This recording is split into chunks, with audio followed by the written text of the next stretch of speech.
Let's journal. All right, this is day 2. And the subject for today is prepare the feast. Now, day 1, we talked about your mouth, right? Because life and death is in the power of the tongue. So you could be either killing yourself and killing others, or you could not be speaking enough life. I mean, either or is still the same. But you could not be like encouraging yourself and encouraging others around you, right? So that's very important. So we acknowledging how the way we talk to ourselves and how the way, how we have to do better in improving ourselves. If you need more encouragement, continue to read Proverbs because we still in here. All right, day 2.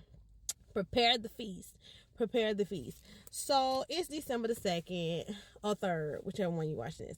And so everybody's doing a New Year resolution. Everybody is like, this is what I'm gonna do 2025. And I'm here to tell you that you're not for do nothing because you ain't do nothing last year because you're too busy worrying about 2025 instead of right now. So prepare the feast. When we think about prepare the feast, we're thinking about how the food is already ready, has already been picked. Now all it has to do is be cut up and it has to be cooked. Prepare the feast is about plowing season. What the heck is plowing season? Girl, I had to do the research. Shout out to Miss Sheila Graham because she helped me with this. With her thing is callingqualified.org. Thank you, sis. I'm gonna read this really quick. So, and she sourced this from somebody else. So I got to give her credit because she found this.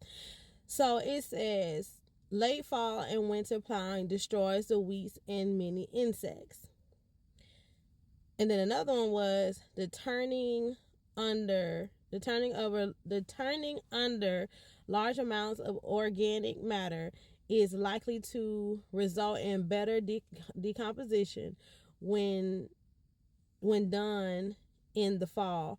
Since autumn and early winter soil temperatures are higher than most of the late winter and early spring, there is more time for the process to take place. Now, this is where she got me. Okay, it says plowing is a part of the process intended to bring forth a good harvest in the harvesting season.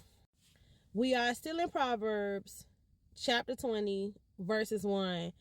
It's a little mixture, but I'm going to get to it. Listen. All right. Wine is mocker. Strong drink is a dweller. Probably brawler. Work with me. And whoever is led astray by it is not wise. The wrath of a king is like the roaring of a lion. Whoever provokes him in anger sins against his own life. It is honorable for a man to stop striving, since any fool can start a squirrel. The lazy man will not plow because of the winter. He will beg during harvest and have nothing. Counsel in the heart of man is like deep waters. We talk about the power of the tongue. And a man of understanding will draw it out. Most men will proclaim each his own goodness, but who can find a faithful man? Ooh. All right. The righteous man walks in his integrity. His children are blessed after him. Okay, I'm stopping now. What's my point? Let's plow. That's my point.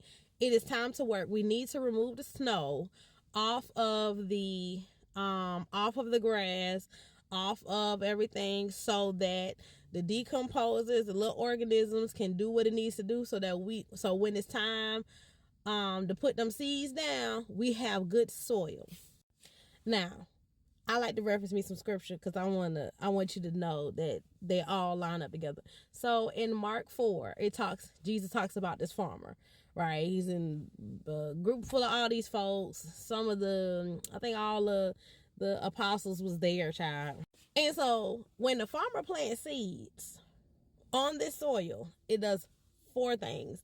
4 things can happen to the seed. 1, it falls on the path and a bird eat it.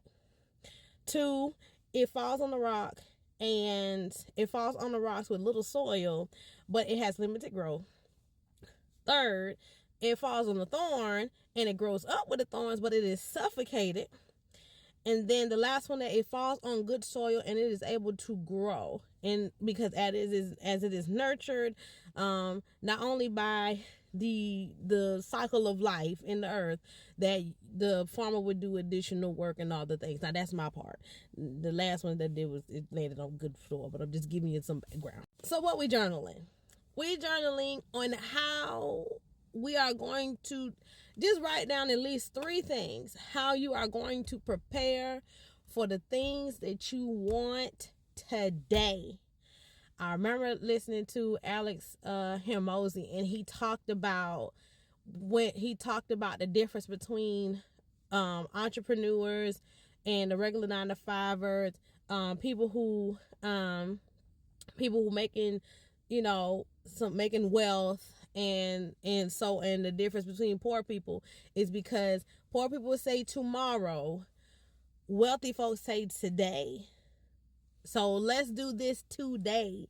And please don't set yourself up and start doing extracurricular stuff on how you can set your goals, because some of us be trying to act like we Superman and Superwoman. Some of us be trying to act like we Jesus, and we're not. So please know that. Please accept your human limitations that God has put on you.